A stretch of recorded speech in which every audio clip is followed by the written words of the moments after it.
Hi and welcome to GRVO TV, G's Reviews, Views and Opinions. I'm going to do a sort of just a general video really on firstly how good is the D7000 and a couple of new lenses that I've bought recently. Now I'm just going to start off with the lens that's on the camera, which is one of the great things about the Nikon D7000 in that you can put all the older Nikon lenses on from back to about 1970 odd. So this is a 24 to 120 and it goes from f3.5 to 5.6. Now as you can see, this lens is a hefty piece of glass, really nice, big, chunky, feels like a solid lens, feels like it will go on forever. No controls on it whatsoever, absolutely nothing, so not a lot to go wrong. It does autofocus on the D7000 because it's the motor is in the body and it drives the focus mechanically. It's a nice range, I think, on a DX body. I mean, some people say, oh, 24 to 120, that's not a great range on a DX body, but I think that's a really nice range. You can do some nice scenery shots, you can do some nice portraits, you know, stick it on about, you know, perhaps 100mm or even 80mm, you can get some nice portraits with it. Yeah, you're going to be shooting at, you know, up to 5.6, but hey, you know, it's not a 2.8 lens by any stretch of the imagination, but it is a nice piece of glass, it's a nice lens, it gives lovely pictures, I'm really happy with it. It's not one I'm actually keeping personally, it's one that I've got on eBay for sale at the moment. I'm actually going to get the 28 to 105 purely because that's a 3.5 to 4.5, whereas this is a 3.5 to 5.6. That's the only reason. Macro's really good on this. I've tried it with the macro lenses on as well, really good close-ups. It's made in Japan. It's got the aperture ring on it, so you can tell it's one of the older ones. But you know, if you've got a camera that will drive older Nikon lenses, it's a great lens. But the point I want to get to is the price of this lens. You can pick these up for around the £100 mark, sort of 100 upwards, I would say, between sort of 100 and £150. And I think it's an absolute steal for that sort of money when you compare it to some of the plasticky lenses that are around at the moment. I mean, this looks like, I don't know what it's made of, but it's certainly a lot chunkier and heavier than the later models, and I think there's some metal in there. So anyway, that's the 24 to 120 Nikon. The second lens I want to talk to you about, which is my new baby, is this. Now, I think everyone knows how good the Nikon 70 to 200 VR1, VR2, you know, they're fantastic lenses.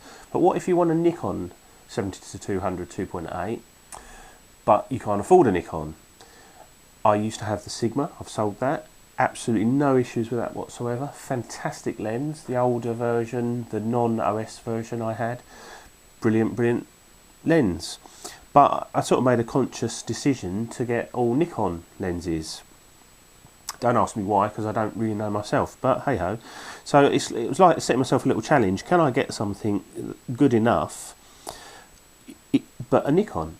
And I had a look at this, which is the older Nikon 80 to 200 f2.8. So you've still got that constant aperture, still 200mm, and this is possibly 10, maybe 12 years old, but it's in absolutely mint condition. Again, it's got the aperture ring on the bottom, which you lock when you're using it on a, you know, a modern camera. It's driven, the autofocus driven by the camera. You can tell that by the little slotted head there.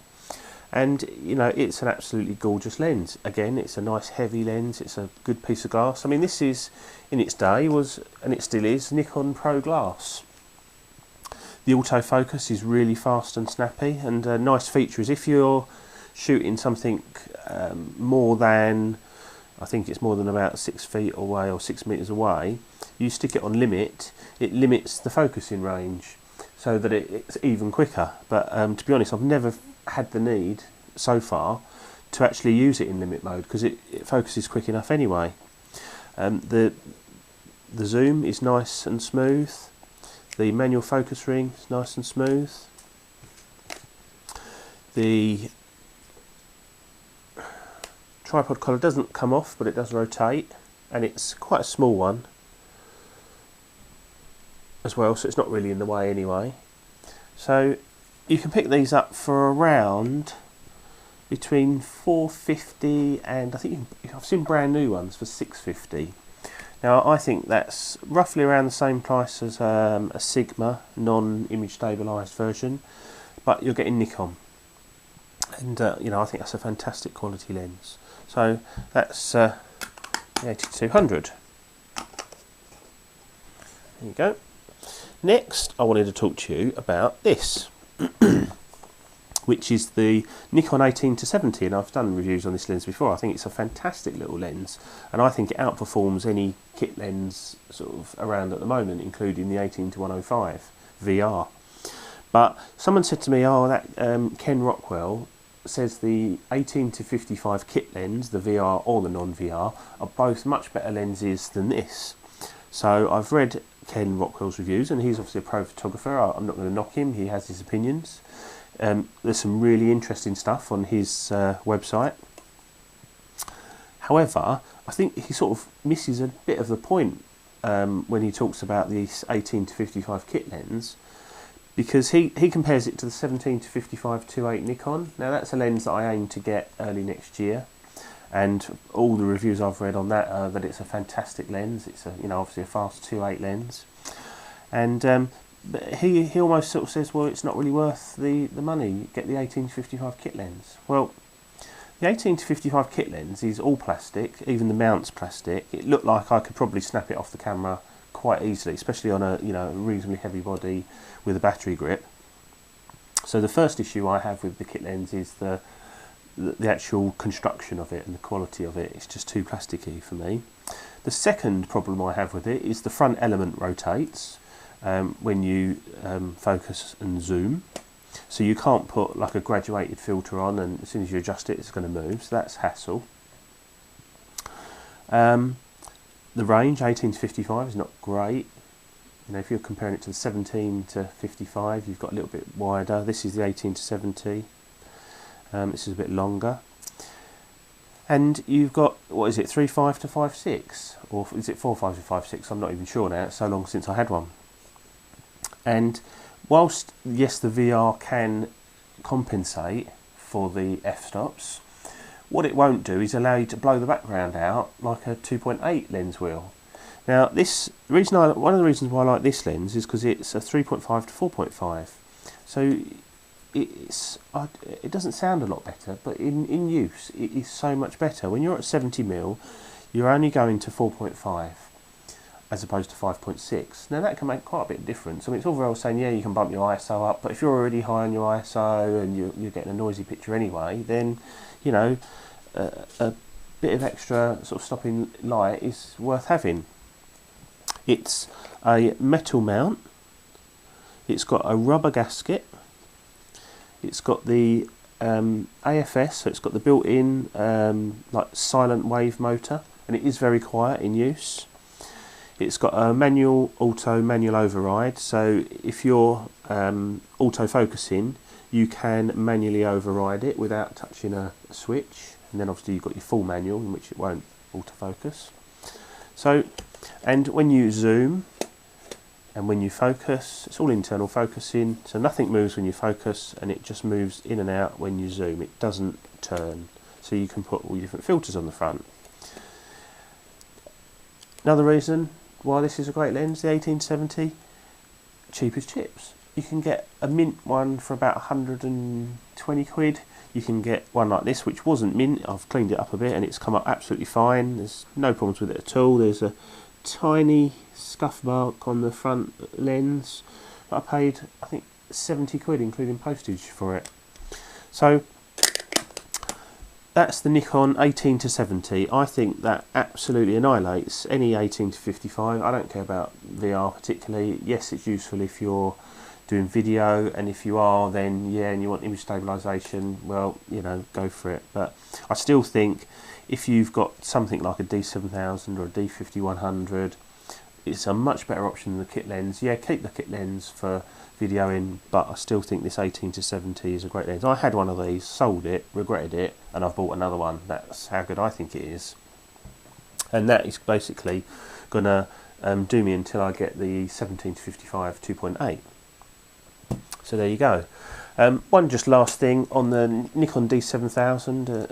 The price has been dropped yet again. I think you can pick one up now for about £620.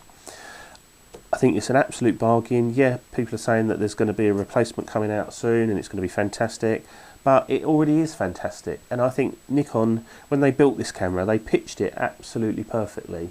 They didn't cram too many megapixels onto it. 16 is loads, that's plenty for 95% of people. The speed of it in use, the frame rates, you've got choices in frame rates, the fact that you can have continuous high, continuous low, so you can shoot at 6 frames per second, 4 frames per second, and have it on single. You've got the quiet mode, you've got kick-ass video on it. You've still got all the problems with the latest, and unless they come out with a Nikon that sorts out this aperture, not being able to change the aperture in movie mode, I can't see any reason to upgrade, to be honest. I mean, I've looked at the Nikon D600, and would I upgrade to that? Absolutely not at the moment. Even if I had the money, I wouldn't. I'd actually spend it on lenses rather than the body, because it doesn't give me anything more. All it does is cram loads more megapixels onto a sensor, which, I don't know, what is it, 20 odd? So probably the actual pixel size compared to the sensor is probably about the same as this, because obviously it's got a bigger sensor, more pixels. It's probably about the same. It's a little bit slower in use. The file size is going to be much bigger, and image quality wise, I've looked at pictures from the D600. I've even compared pictures from this to a D800, and to be honest, on a 10x8 I can't see any difference. So unless you want to blow it up to the side of your house, I can't really see the point, to be honest. I blow up pictures from this. The biggest I've gone so far is 40 by 30, and I've got a 30 by 20s. Absolutely no issues whatsoever. So I'm just going to give a big up to the Nikon D7000, and at the price they're selling them at the moment, I think it's an absolute steal. If you want to wait and pay a lot more money for the replacement, then absolutely fine. I'm sure that's going to be fantastic as well, but for me, that's all I need. Anyway, hope this helps. Cheers, bye.